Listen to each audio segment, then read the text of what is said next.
હું છું રાજપુત્ર ડિપ્લોમાં તમારું સ્વાગત છે. તો મિત્રો આજે આપણે આ વિડીયોમાં ધોરણ 10 ગાલા અસાઇનમેન્ટ બુક 2024 તેની અંદર પ્રશ્નપત્ર 5 તેનો વિભાગ 2 એમાં દાખલા નંબર 36 વિશે વાત કરીશું.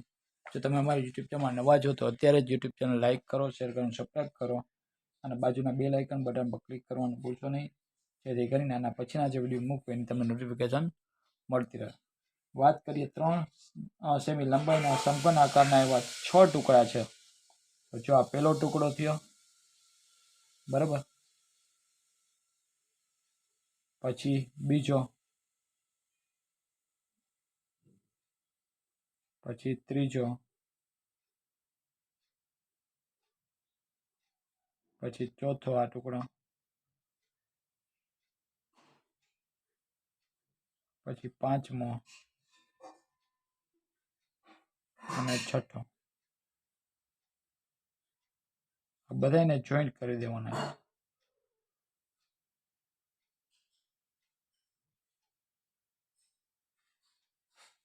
એટલે એનાથી એક શું બનશે? સમઘન. સમઘનમાંથી હવે થઈ ગઈ વસ્તુ લંબઘન, કારણ કે આ બધા કેટલાના છે? 3 ના છે. I3 અને I3. લંબાઈ છે ને એ બદલી જશે. 3 છે કેટલી વાર? 1 2 3 4 5 ને 6. અહીંયા હોય એ જ માપ અહીંયા હોય, એટલે L આપણો થશે કેટલો? 3 4 5 ને 6. 3 6 ને 18. 3 + 3 + 3 + 3 + 3 એટલે કેટલા આવશે? 18 સેમી. અને પહોળાઈ છે આપણી 3 સેમી રહેશે અને ઊંચાઈ છે એ પણ 3 સેમી રહેશે. આને ઊંચાઈ કહેવાય અને પહોળાઈ બધી જગ્યાએ 3 સેમી રહેવાની છે. હાલો, હવે લંબઘન અહીંયા એક આકાર બને છે આખો.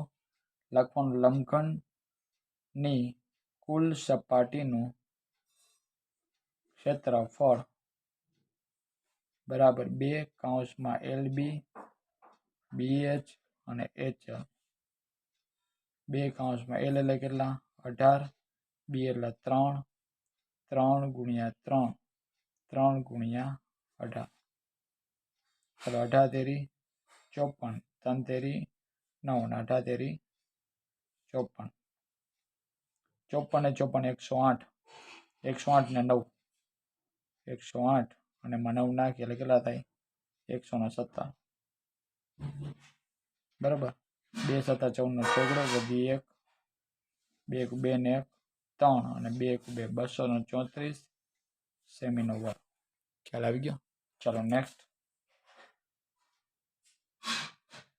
એક વર્ગીકૃત માહિતી માટે A બરાબર 62.5 હોય, H છે 15, સિગ્મા FI છે 100, સિગ્મા FI UI ઓછા 13, તો મધ્યક શોધો. સૂત્ર x બાર બરાબર A plus sigma FI UI છેદમાં સિગ્મા FI અને એને ગુણ્યા H. એ મને આપ્યું છે 62.5, સિગ્મા FI UI ઓછા 13, સિગ્મા FI મને આપેલા છે 100, H મને આપેલું છે 15. 62.5 વત્તે છે ઓછા 15 × 13 કરીએ આપણા. 15 તેરી ને 45, 5 5 ને 4 9, 195 અને નીચે 100 છે એ એમનેમ. 62.5 બે આંકડા પછી પહોંચ એટલે 1.95. ચાલો, 62.5 1.95. 10 માંથી 5 એટલે 5, 5 ની ઉપર 4, 4 માં 9 ના જાય એટલે કેટલા? 14, 14 માં 9 જાય એટલે 5, 2 ની ઉપર 1, 1 માંથી 1 જાય એટલે કેટલા? 0. એટલે શું જવાબ આવ્યો? 60.55. એ આપણો થઈ ગયો મધ્યક. તો મિત્રો અહીંયા આપણે વિભાગ બી એના 36 અને 37 સમ સાથે આપણે આખો વિભાગ બી છે એ પૂર્ણ કરીએ છીએ. તો આના પછીના વિડીયોમાં આપણે વિભાગ સી વિશે વાત કરીશું. તો ફરી પાછા મળશું એક વિડીયોમાં. Thank you.